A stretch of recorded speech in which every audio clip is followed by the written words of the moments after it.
In today's episode of History with Henry, we talk regicide, the murder of monarchs.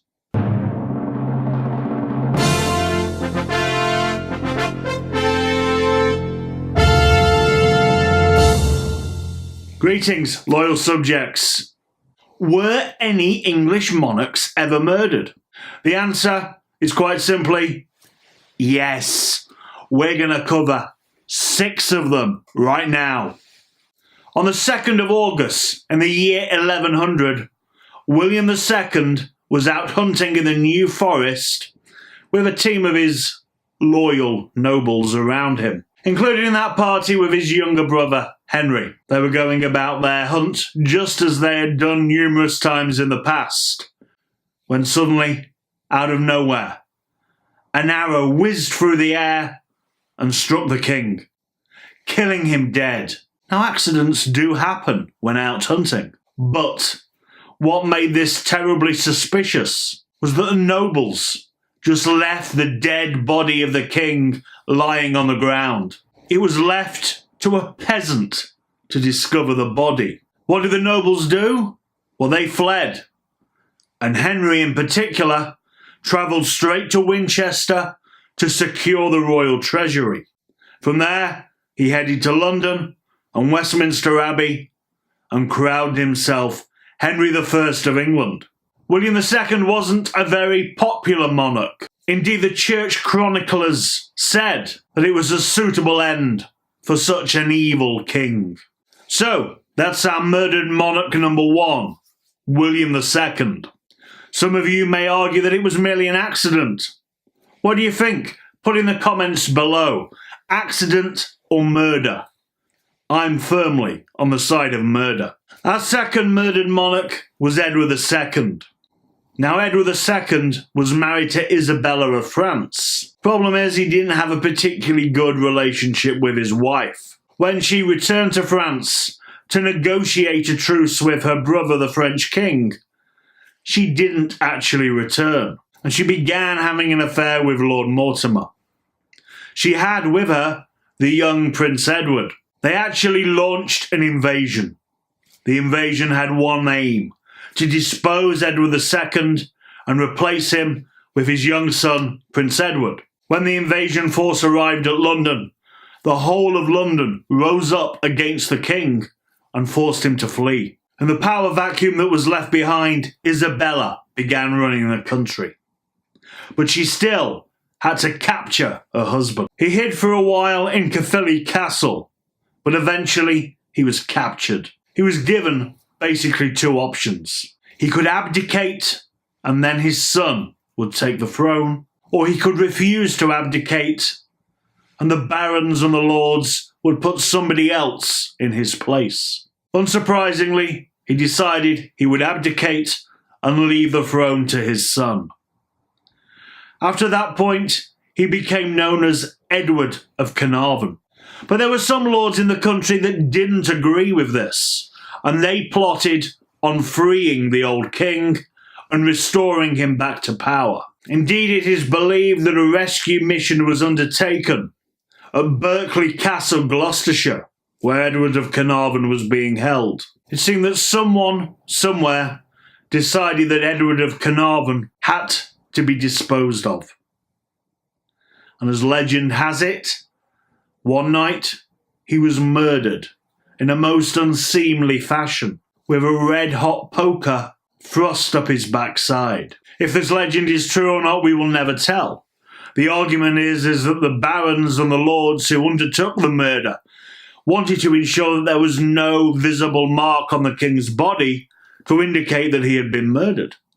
Hence this particular method of death. One thing is for certain, dead he was, and Edward II is our second murdered English monarch. Our third murdered monarch is Richard II. He was deposed by Henry of Bolingbroke, the Duke of Lancaster, who became Henry IV. Now, it seemed that Henry IV was content to let Richard live. But again, some lords within the kingdom didn't agree with the overthrowing of Richard. The Earls of Huntingdon, Kent and Salisbury plotted to restore him back to his throne. This sealed his fate. On Valentine's Day, the 14th of February in the year 1400, Richard II died in Pontefract Castle after being starved to death. He is our third murdered monarch. Next on the list is Edward V. Now, Edward V was one of the two princes in the Tower, but everybody forgets that when he disappeared, he was, in fact, King of England. Edward's story is a tragic one, and we still don't know the truth. His father, Edward IV, victor in the Wars of the Roses, died. Young Prince Edward was now Edward V. He was up in Ludlow, at the seat of the Prince of Wales, when his father died. He began his travels down to London. On the way, he was intercepted by his uncle, Richard, Duke of Gloucester. Now, Duke of Gloucester was very much so trusted by Edward IV. In fact, he'd stipulated that Gloucester should be Lord Protector of the kingdom until young Edward came of age. Gloucester brought Edward into the city of London and, as was tradition, took him to the Tower to await his coronation. Edward IV's queen, Elizabeth Woodville, feared Richard, Duke of Gloucester, and she fled to sanctuary to Westminster Abbey.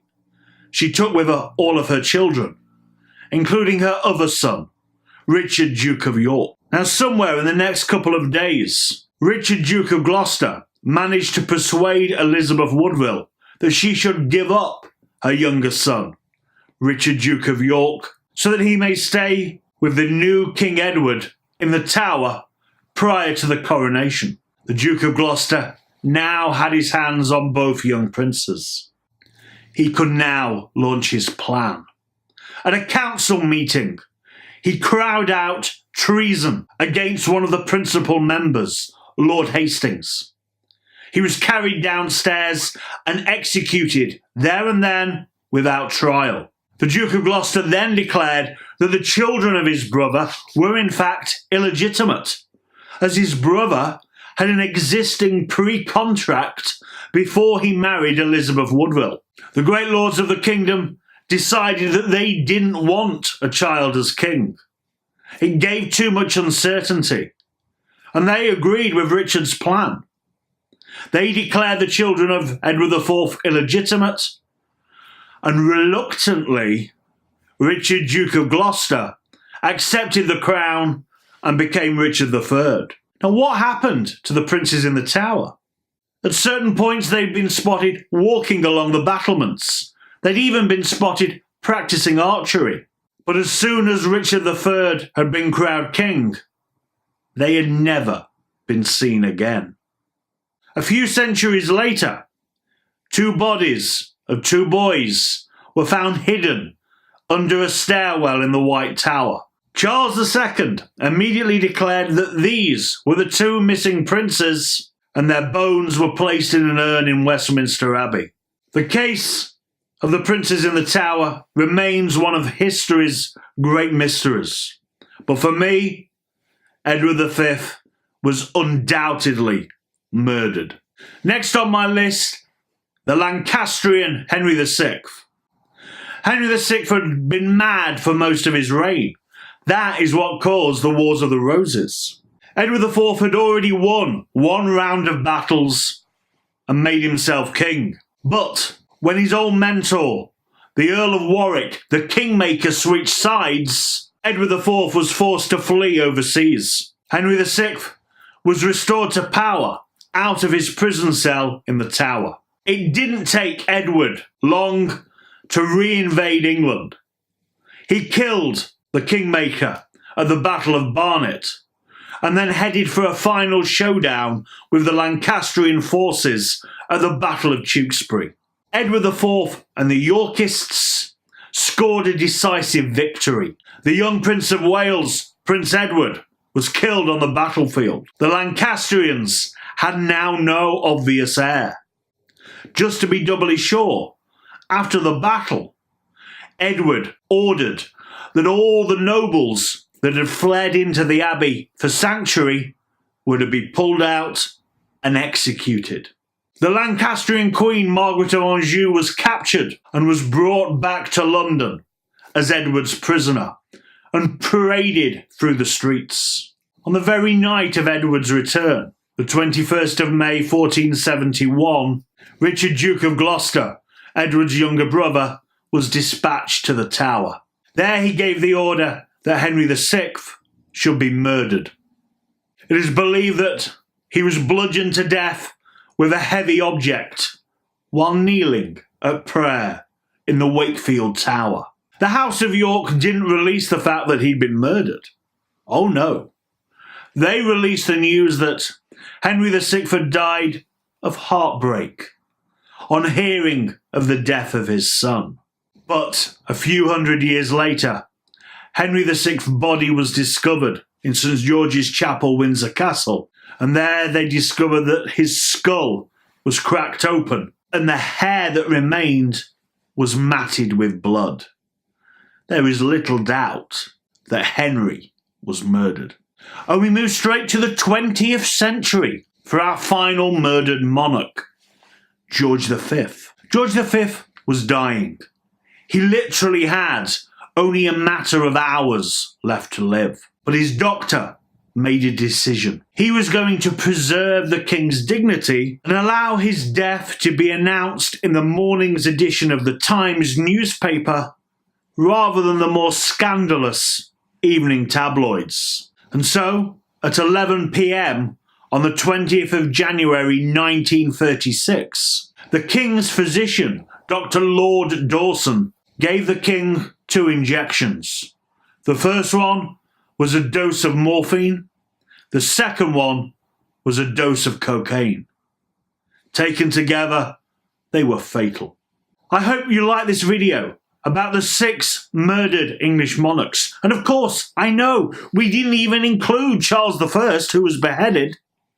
But of course, was he murdered? There was an official execution warrant that authorised his death, so he wasn't included in this particular video.